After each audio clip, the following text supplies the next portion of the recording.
Episode 34, Cang Jiumin's identity exposed. Cang Jiumin finally understood that the nails he suffered back then were not because Yi Shiwu hated him, but because Yi Shiwu hated the demon god. Now Cang Jiumin thanks Li Susu for letting him have no evil bones, and he will never become a demon god again. He promises Li Susu that he will never to be contaminated by the power of the demon god. Gongye Jiwu woke up the next day and found that his clothes were disheveled. Ichi was injured yesterday and was rescued by his sister-in-law for medical treatment. He couldn't push Yi Bingshan's approach, so the two spent the night together. The next day she prepared breakfast for Gongye Jiwu and mended his torn clothes, which moved him very much. The sister-in-law confessed that the reason why she did these houseworks was because she was married before, but her husband had passed away. She hoped that Gongye could come here to relieve any worries he had in the future. Cang Jiumin and Li Susu went to Jingjing's Splashing Cold Festival together. This time Cang Jiumin was not selected as the demon god, which made them very happy. Then the two were separated by the crowd of tourists, and Cang Jiumin also met Si Ying and Jing Mie who were waiting there. Si Ying threatens Cang Jiumin with Li Susu's life to return to the demon clan to accept the power of the demon god as soon as possible. Cang Jiumin does not want to become a demon god, so he simply asks Si Ying and Jing Mie to return to the demon clan temporarily, and then he will return by himself when the time is ripe.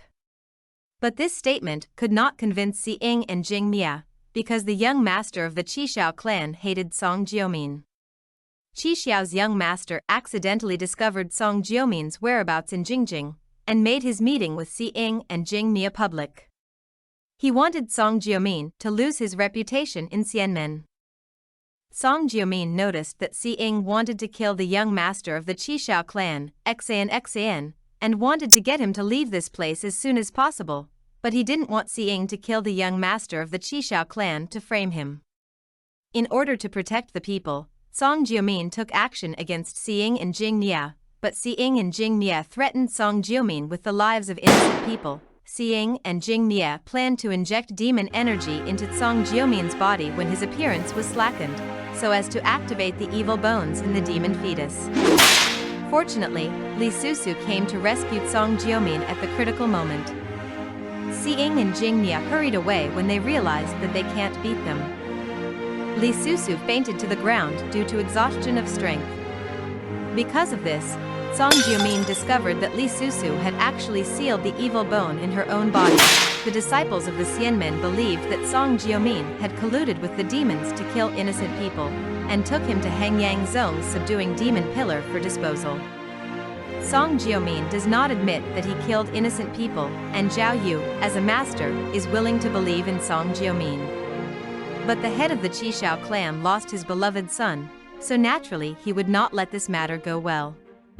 He took out the mirror image of the dialogue between Cang Jiumin and Si Ying and the two demons, which made all the immortals suspect that Cang Jiumin had colluded with the demons.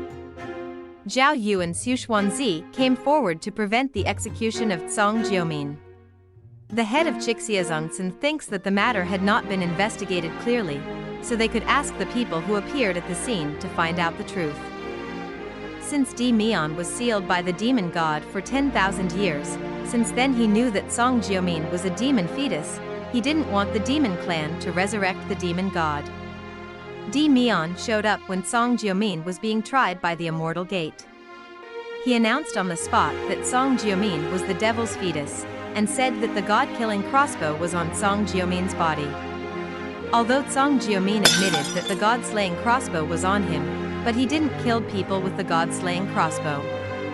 Although the demon god and the Yue clan signed a contract to give birth to a demon fetus, Cang Jiumin believed that no matter what his fate was, he could choose right from wrong, and he would never become a demon god. However, Di Mian told the immortals that in the life path set by the demon god for the devil fetus must suffer all the sufferings of the world. The husband and wife will turn against each other, the people will betray their relatives, and eventually they will kill their teachers and become demons. Cang Jiumin didn't know that his life had been arranged until now.